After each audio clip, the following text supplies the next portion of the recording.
Hello, everyone, and welcome to From Darkness to Love and Light.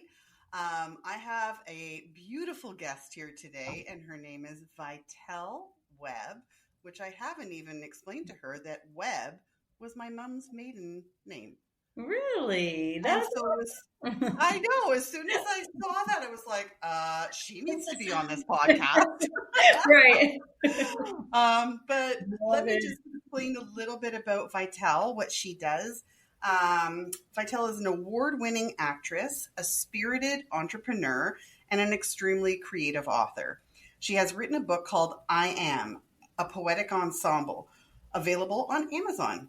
The book is based on her own life experience and combines poetry, social insight, and self-help into a unique package that continues to touch lives globally.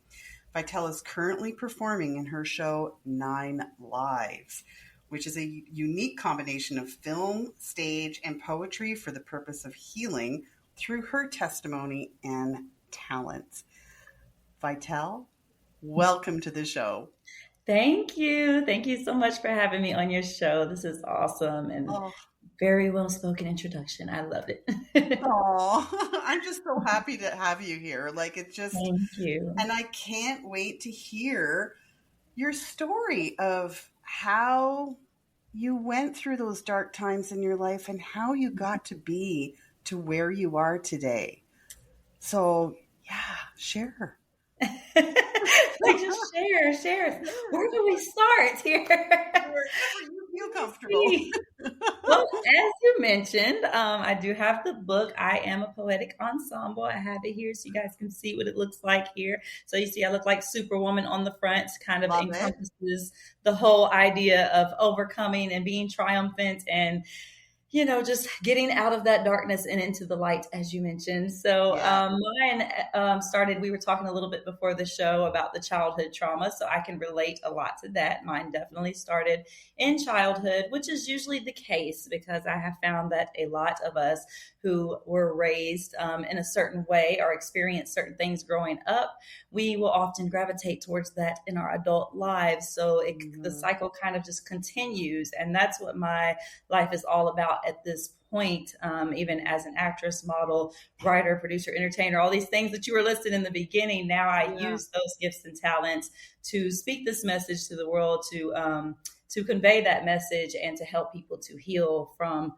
the darkness in their life because we all have some type of darkness, whether big or small. There's really no way to Right. measure this or to compare. No. But we all have experienced something in our lives that has shaped who we are today. And it's all about healing and overcoming and self improvement because we all have room to self improve. Absolutely. Absolutely. And I think that's just so important that you state that, like, it doesn't matter how big or small, and no story is ever going to be the same. We've all Right. experienced different darkness, right? And Mhm. but everybody's darkness is just as important. It doesn't matter Yes, what it is. that's It's right. all important. So, That's right. And it's so yeah. important that we share our testimonies because someone else needs to hear it. Just showing up and speaking your truth is so important. Like, you don't know whose life you're touching, who might be at the end of Exactly. their rope, that might be going through something and needs to hear your testimony. So that's why I do what I Absolutely. do all the time now. Yeah, I love that. It's just that's awesome and so powerful. And yeah, the more we share and just help other women out there, it's all we can do. And we if it means saving one life, that's that's Yeah, just the most important thing, right? That's all you can hope and pray for, you know? But exactly. so where did it all start? How did you get from that childhood trauma to where you are today? Maybe if you want to kind of start at the beginning kind of thing. Mhm.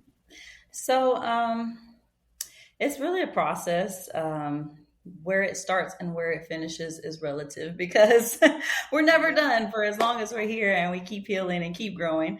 But mine, like I said, started in my childhood. I was raised by a narcissistic mother.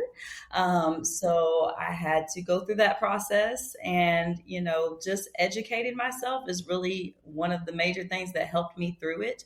Right. Understanding what narcissism is, what that looks like, knowing that I'm not the only one going through this, that that many of us experience this in our childhood, and then working really hard to prevent my own kids from experiencing this, or having those same things that they carry with them. So that's really where it started for me, was educating myself, and then getting myself around people that can help me through the process. A lot of times when we're going through any type of abuse, whether that's mental, physical, spiritual, emotional, financial, even that in itself, I had to educate myself to understand that there's all different types of abuse. So even, as a child, I experienced all the multiple forms, but I didn't realize then that the mental abuse was going to be so much worse than the physical.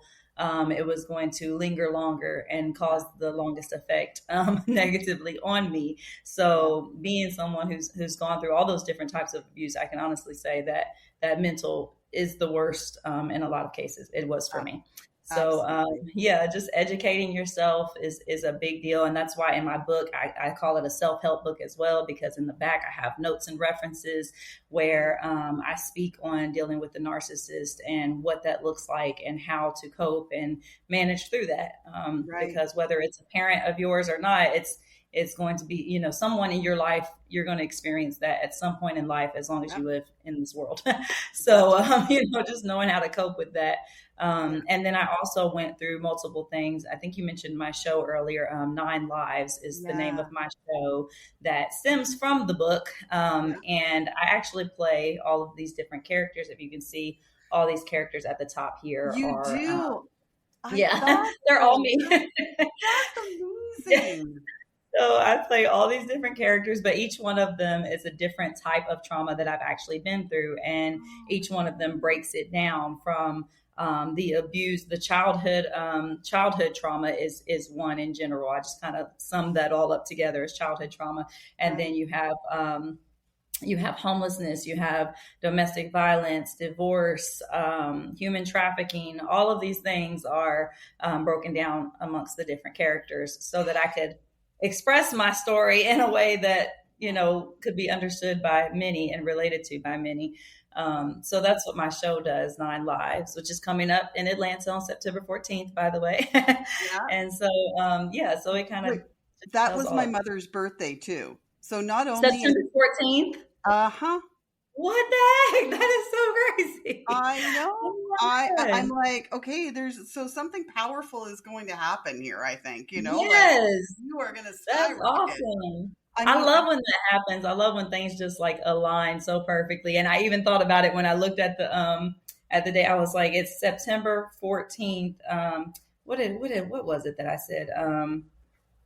Gosh, I can't even remember now. It's going to come back to me later. But it was something that lined up with September 14th at 3 p.m. And I was like, that's the same. I can't even remember what it was. But anyway, that's awesome that you're getting like so many clues and signs that like, you're right where you're meant to be at the right time. So. But I feel that it's something for you too. Like, I feel like my mom is sort of saying like, this girl, watch her. She's got a story. You need to see this. Awesome. Awesome. She would just love that. She would love that. Absolutely. And but sorry, I interrupted you there, but I was just no, you're fine. Powerful message. No, that's awesome. That's so good to know. No, feel free to interrupt me because I'll get off on a tangent when we start talking about these things. It's all about you. That's what the show's about. But so it's coming up in Atlanta on September the 14th at 3 p.m. Wow. That's incredible. I just remembered what it was. I told you it was going to come back to me. It was September 14th, and this is the 14th show. That's what it was. Oh, I was like, oh my gosh, it was something significant. I hate when that happens. Okay. So it's really going to be the 14th time I've done this show. Yeah. That's so cool. I wish I would live closer to Atlanta. I'm in Ontario, Canada, so I'm not close. But oh my gosh, all the way in Canada. But if I was Canada yeah. Hey, we're expanding. That's a great thing. So we can actually travel. We actually travel with the show wherever it's requested. We can set it up. We just got to get sponsors lined up in that area and bring it to the area. That's the great thing about a one woman show. I don't have to bring a whole lot of people with me, Right. just the team that kind of mans it in the background. But yeah, we can take it anywhere. So maybe we can arrange something to bring it there so you can see it live. That would awesome. be so cool. I mean, I think that that's so important, just to get that, you know, to be able to, for other women to see this like out there. I mean, it just would be incredible. Oh, yeah. Like I would. When I so first love. started doing it, it was during COVID, and that's one of the reasons it became a one woman show, is because I couldn't hire actors. So it was like, well, I'm gonna have to play all of these. So it kind of just happened that way, but it turned out perfectly. And I was doing it live. I would do it on Zoom. I would, you know, sell tickets online, and then people would join on the Zoom to see the show, you know, live on camera. But there's something about when I finally got a chance to do it, when the world started to open back up, and I was able to do it in person, that having a real live audience there. And it's a different experience every single time. Like I said, this is the 14th show, and Right. it's like every time I don't know what to expect. It's just an amazing movement. It's not even, I don't even like calling it a show, because that seems like an understatement. It's really a movement. Right. And I'm sure that you feel the, you know, the power from the audience, the support from them. You're probably getting all of that energy to, oh my God, girl, you're doing this. Keep going. We love you for this, you know, like. Especially afterwards. Yeah. When I hear the testimony, sometimes they'll come up in person and tell me something that really hit home for them, or like after the fact, they'll send me emails, and I'm just like, oh my gosh. And it's just like you said, like you're seeing all the little signs, and they're kind of lining up for you, right? It's like that every show, like everything just lines up, like, oh, this is why I messed up on this part. I was supposed to say this because it was for this specific person. Like everything is, it just lines up perfectly every time. So now it's like, you just trust the process, and you know that it's going to go smoothly. You know that it's going to do exactly what it's supposed to do when it's supposed to do it. And yeah, it's the little signs help a lot. They do. Oh my God. Yeah, there was a time when, do you hand out like Kleenexes? Oh, I'm sorry. You got a delay. Say that one more time. Do you hand out Kleenexes for everybody that's watching? Oh, that's so funny that you say that. I do. I actually have gift bags for everybody, and they include a small bottle of water and a Kleenex in there, amongst other things. But and my host, when she comes out before the show, she tells them there's a Kleenex in your bag, so you're gonna need it. Trust me. And all the men are around here, and then they end up using. Exactly. They end up trying to work. Oh my God, I love it. Right. I love it. Every time. Yeah. Oh my gosh, that's so funny. So funny. What was I going to say to you? So how did you manage to get into character for all of these like different stages? I mean, did you like kind of like dress the way that you remembered yourself to be as a child and kind of do it in that form, or not at all? I'm glad you asked that. Actually, this is how I know it was a God thing, because it kind of happened without me. Like all I had to do was say, okay, yes, finally. Right. I didn't really say yes excitedly. I was like, no, that does not sound like a good idea, Lord. That sounds like a lot of work, and I don't want to do that. And, you know, when I first got the calling, but then, you know, reluctantly, I was like, as it started to come together and build itself, I was like, okay, like I couldn't sleep at night. That's how it is sometimes when you have a call in your life. Like I could not sleep. I kept thinking of ideas, had to keep getting up and writing it down. So I just finally gave in, and I started pulling all of my wigs out, all of my clothes out of the closet, and just matching. And I had sticky note, like little Post-it notes, and I broke down each of the traumas, like just started thinking about the things that I've been through, started breaking them down. And then I started matching the traumas with outfits. I literally have pictures of this whole process where I took pictures of all the clothes and wigs and everything laid out. And it was like the characters just formed themselves. And it was so deep, because even the accents, like some of them have different accents, like they're not me. They started to build their own entity. It was like, so cool. And I just knew instantly, like I could hear I could see the wig and the outfit, that this outfit goes with this wig. And then I could hear the voice of this person. And I'm like, oh yeah, she's homelessness. She's the one that went through being homeless. And then like, I would start like talking as that person with the accent as I'm getting everything set up and ready. It was just, it came together, and so part of it's film and part of it's live stage performance. And so with the filming part, it was filmed in 2 days by myself. Again, this is COVID times, so I Right. couldn't really do anything. I had a law office allow me to use their office space, and I just went into the office. I set up the tripods and the cameras, and I filmed it. I was behind the scenes and in front of the scenes. Oh my And I God, just sat amazing. there as that character. Like, I would change into that character's outfit. I was practicing their accent as I was doing my own makeup. Like, I couldn't have a makeup team. I couldn't have wardrobe. I couldn't have anything with COVID happening. No. And so I was playing all of those. So you see 9 characters, but there's actually like 20 something of them in real life to create the whole thing. But yeah, so I'm practicing, and then I'd come back in, and my kids were with me. We were all quarantined together, and so my kids were with me at the law office. And when I'd come back around the corner as a completely different person, I'd speak as that person, and I'd tell my daughter, "Hey, little girl, how you doing?" Like, I'd be like as that person, and she'd just be cracking up, and then she'd be like, "Oh, who is this? Who is this one?" Right.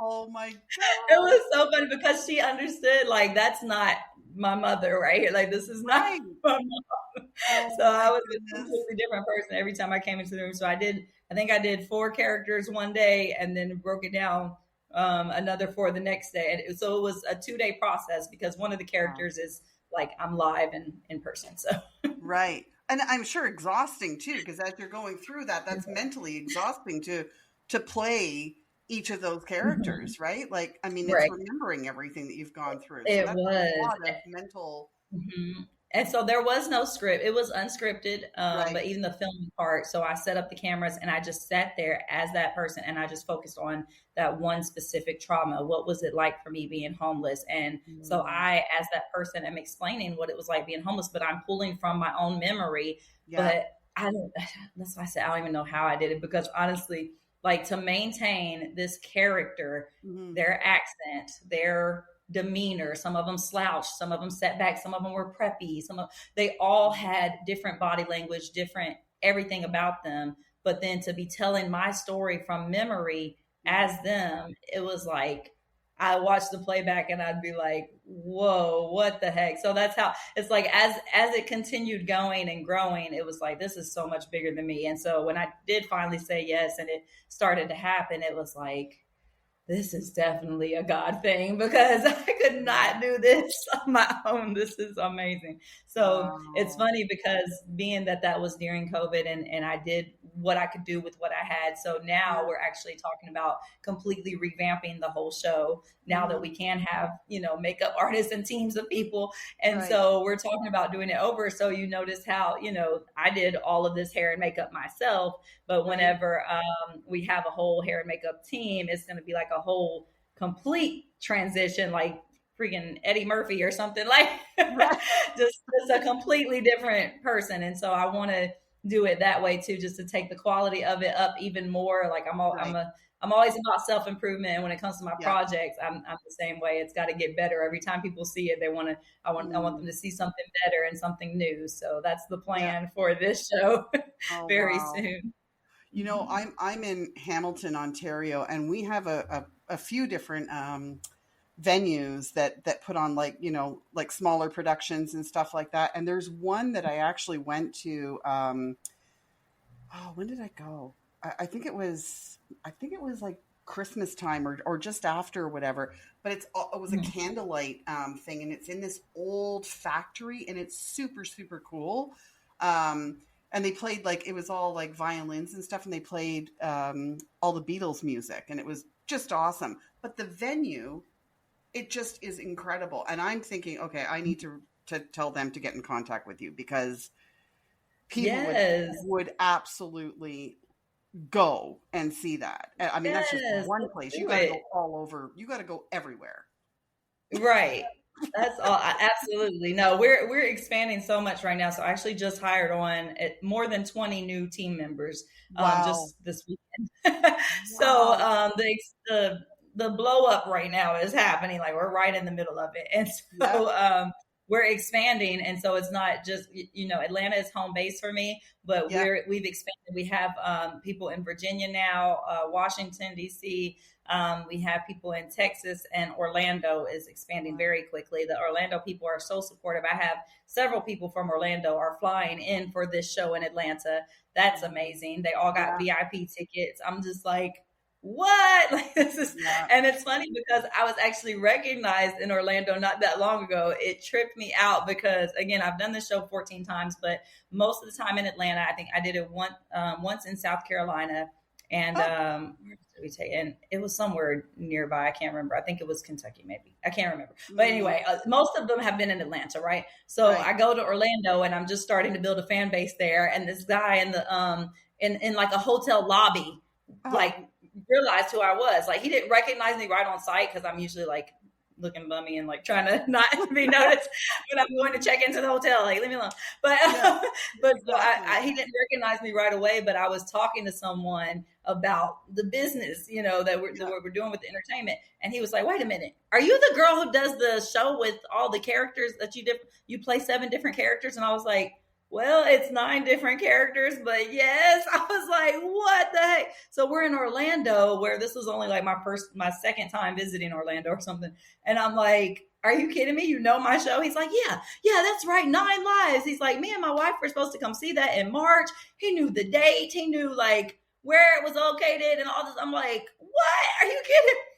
Wow. So that was really like a page turner for me when it comes to this show. And, because when you're doing when you're doing the same thing over and over, it's like, even with the book, it's been out since COVID happened. And so all this stuff happened during COVID. It's been several years now. It's like, okay, I need to come with something new and fresh, and this is getting old, and It's getting old to me, but to someone else, it's completely new. Somebody who has never heard it, or, so until all 8 billion people on the planet experience this, it can't get old, right? No, it can't. So it really put into perspective for me, and kind of lit my fire to go hard again with it, like it just came out, and not feel like it's getting old just because a few people, these people have seen it, but these people have not. So that's right, exactly. Oh my gosh. Yeah, so we're going harder than ever right now. It will never get old, ever, ever, ever. Right.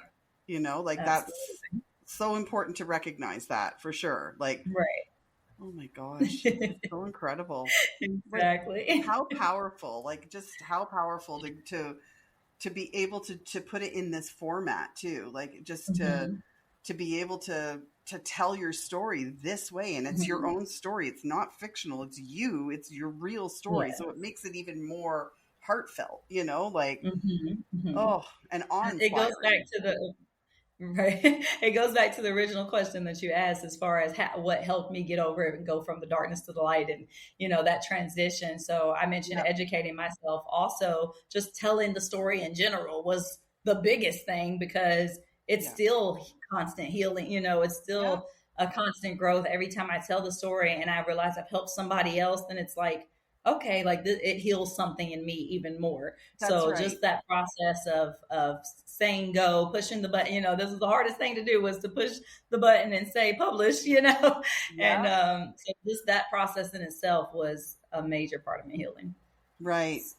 Oh, amazing. I mean, you are an inspiration for sure, Vitelle, like just such an inspiration. Like, thank you so much. So the book, first, before I forget, are there more dates booked after the Atlanta show? Do you have any more dates booked right now, or? Not yet, not locked in yet, but we are open to bookings everywhere. This show is very important because we have different sponsors coming in from all over the country. So that's where the investors, the sponsors, and all the people that can take it really to the next level come in. And so we're really focused on this show, and then let's see what happens after this show. Then we'll start lining up more dates. Yeah. So what I'm going to do then is I'm going to check back with you like after that show, because I know for sure there's going to be, you're going to be booked all over the place, so I want to be, I mean, I'm going to be down in South Carolina for the month of October. So if you get a gig, go there in October. Yeah. Let's remind me of that, because so we definitely do that. We were just talking about going to the Carolinas. My personal assistant is actually in North Carolina, so that's yeah, that's why I said we're expanding everywhere. You don't have to be in Atlanta to be a part of what we're doing. And she does Exactly. the most from where she's at. It's amazing. She's lined up Wow. this interview. Yeah, So that's right. She's she's keeping fantastic. me booked and busy with the interviews. Oh, bless her heart. That's awesome. She's such a sweet person. I don't even know her, but I can just tell by the way she She writes. is. She's sweet. So you're very lucky to have Right. her for sure. For I sure. am. I'm so thankful to have her. Oh man. Well, we will definitely keep you in the loop and just like want to know everything about you and how you are going to just skyrocket because I know you are. And I Thank definitely am going to have to get the book for sure because Yes, absolutely. I would love to read it. I And will I definitely just love do that it.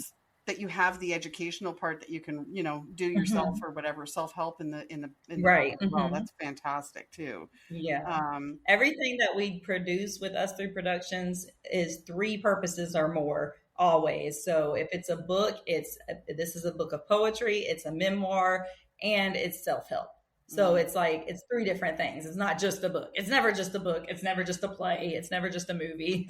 So there's always three different things going on with our projects. That's like a running theme for us. And as more projects are produced over the years to come, then people will start to see that trend and be like, oh, that must be an Us Three production. That's what we want to happen as people, recognize, because you do that like with Spike Lee. You're like, now this is a Spike Lee joint. I already know. Like just but as soon as it starts playing, the way he shoots and the certain things that's his. And so that's what exactly. we own that right there. I love Us Three that. productions. That's awesome. I love Mhm. that. Well, what I'm going to do is I will put all of the info about, like, primarily get like all the info about the show because that's coming up, and who Mhm. knows whether it'll get sold out quickly because I think after this it's probably going to sell VIP out is real quick. almost sold out completely. Wow. VIP is almost sold out. Yeah. Yep. So we need to you need to act on it if you're in that area or can get to that area for September 14th, like for sure. You got to order your ticket soon. So I will put up that information as to where everybody can reach you, the information Hmm. about your book, which is available on Amazon. And Hmm. also, if there's any other information that I need, actually, I'll be talking to your assistant or whatever about that. Any other information that she wants in the show notes and what have you about Hmm. where to reach you or any updates about what you're doing and stuff like that. I'll put that there as well. But I Sounds wish good. you nothing but the absolute best. And I just have the best feeling that you are going to be so super successful. So Thank successful. you so much, Linda. I Oh, appreciate that. Thank oh you. gosh, you're welcome. Thank you so much for being on the show, Vitelle. I really appreciate it. And yeah, so Anytime. yeah, well, maybe we'll hook up back, in Hey, a I little bit. still need to take a trip to Canada. So tell me, like, what's the weather like right there, and what time is it right now? Right now we're at 10:25. So we're Okay. on the same Oh, time. we're on the same time. Okay. Yeah, where I am. Eastern. Yeah. Okay. And what's And the weather? That's my hot, concern. hot. It, Like, it's hot right now. oh God, so hot. We're Well, it does literally, get hot again. Let's see. oh yeah, So oh yeah. stereotypes. We, there was like a day in July. My brother's down in New Orleans, and there was a day in July that we were hotter here than it was in New Orleans in July. Like, it's What? summertime is crazy. It's Okay, just, so I gotta talk to you to find out like what months to come there because I don't do cold, which is one yeah. of the reasons I hadn't come there yet. Maybe don't come in like January to March. That's when it's kind of yucky. Okay. Oh, okay. That's the coldest. Okay, that makes That's sense. the coldest That's the month, coldest just about anywhere. So I'm usually in Miami at that time because no, I do not do cold. I I know. spend my winter months in Miami. Well, then if you're in Atlanta and you have to go to Miami for winter, don't even come. Just come in from Right. June, June to Exactly. September. No, I can't at all. I can't No. do the cold. Okay, Canada, June to September. That's all you get. I'd be just sitting there frozen like an icicle. Like I can't even think straight when it's cold. If I have to run to the car and get something, I will forget what came to get before I even get there. I'm like, my brain's not working. It's frozen. I don't know. I can't even function at all. Oh Just my gosh. all my vitals shut down. Yeah. Oh, yeah, it's not fun. It's not a lot of fun. But see, I also I can't handle it when it's like super hot either. Like Yeah. Like I just, if it's like 100 outside, I'm like, no, I'm Right. staying in the AC, like See, it's I all don't about know. perspective because I kind of feel that way too when it comes to heat. But Yeah, then when I catch myself doing that, right. I tell myself, at least it's not cold. And then that makes me cool off a little bit. And, I just am grateful for the hot moments. This is a message for somebody. I'm always, even when I'm joking, there's always a message there. Be Exactly. grateful for the hot moments because the cold moments will come. Hey, especially if you're in Just Canada. appreciate the heat while it's there. Oh God. So awesome. Oh gosh. Oh, all right, my I love. definitely Well, want to visit there for sure. yeah, you do. You have to, for sure. It's a beautiful, beautiful country. There's so much beauty in Canada. It's just, yeah, definitely you got to come, but come in the summer months, and that way you'll really Right. enjoy it. Will do. We will bring 9 lives to Canada, guys, in the summer months. Yay! Let's plan that out. That's right. I love All right, my love. it. Well, thank you so much for being on the show. And as I mentioned before, I will definitely have all of your info on the show notes, and we will stay in touch. And wishing you all the best, Awesome. and sending you and all of the listeners today lots of love and light. Thanks for everything. Thanks for listening, Absolutely. guys. Bye for now. Thank you so much. You're welcome, sweetie.